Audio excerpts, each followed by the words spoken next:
Hello' guys, মোৰ social মিডিয়াৰ মোৰ শুভাকাংক্ষী বন্ধু বান্ধৱীসকল। তো আজি আমি এঠাইলৈ যাত্ৰা কৰি আছোঁ। তো আপোনালোকে চাই থাকক আমাৰ ব্লগ ভিডিঅ'টো। এয়া চাওক, এক মনোমোহা দৃশ্য। মই ব্ৰিজটোৰ নাম নকওঁ, আগতে কৈছিলোঁ এটা মোৰ ব্লগ ভিডিঅ'ত।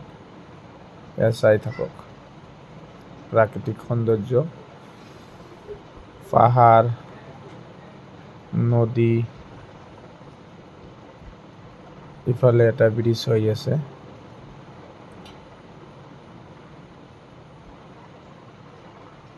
এক সুন্দৰ দৃশ্য। তো আমি যাই আছোঁ গাড়ীৰে, ব্ৰিজৰ ওপৰত আছোঁ আমি।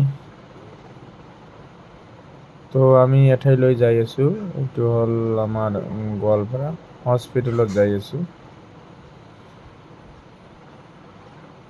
তো এয়া ব্ৰহ্মপুত্ৰ নদী, পানী বাঢ়িছে, বৰষুণ পৰিছে, সেইকাৰণে নদীৰ পানীও বাঢ়িছে। এয়া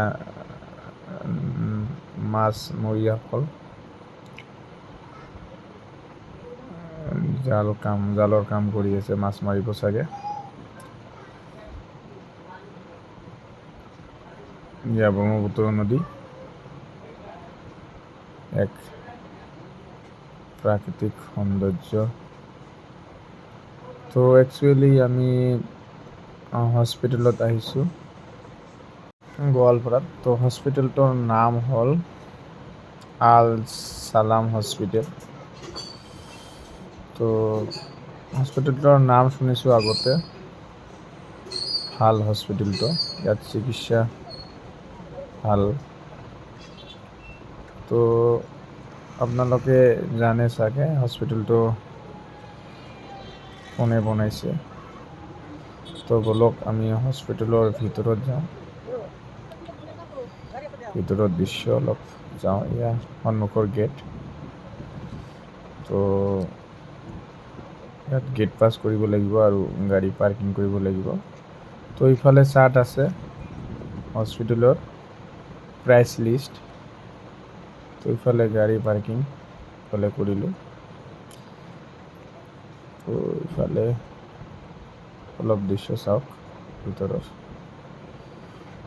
পৰিষ্কাৰ পৰিচ্ছন্নতা। তো আপোনালোকে যদি কিবা পেচেণ্ট থাকে গোৱালপাৰাৰ আল সালাম হস্পিটেললৈ লৈ আহিব, ভাল হস্পিটেলটো। তো হস্পিটেলৰ কাষতে মাৰ্কাছ একাডেমি স্কুল আছে, লোকেশ্যন গোৱালপাৰা হয়। তো কাৰোবাৰ ল'ৰা ছোৱালীক যদি পঢ়াব বিচাৰে তেনেহ'লে মাৰ্কাছ একাডেমিত লৈ আহিব পাৰে, স্কুলটো ভাল। তো আপোনালোকে জানে চাগে এইবিলাক বনাইছে আমাৰ বদৰুদ্দিন আজমল হুজুৰ চাহাবে। তাৰ যিটো অৱদান আমাৰ অসমত এডুকেশ্যন ছেক্টৰে হওক বা হেল্থ ছেক্টৰে হওক, বা আজমল ফাউণ্ডেশ্যনৰ দ্বাৰা বহুতো গৰীব দুখীয়া মানুহক সহায় সহযোগিতা কৰি থাকে। গতিকে তাৰ যিটো অৱদান আমাৰ অসমৰ মানুহে মানিব লাগিব। গতিকে আজিৰ ব্লগ ভিডিঅ' এইখিনিতে, ধন্যবাদ।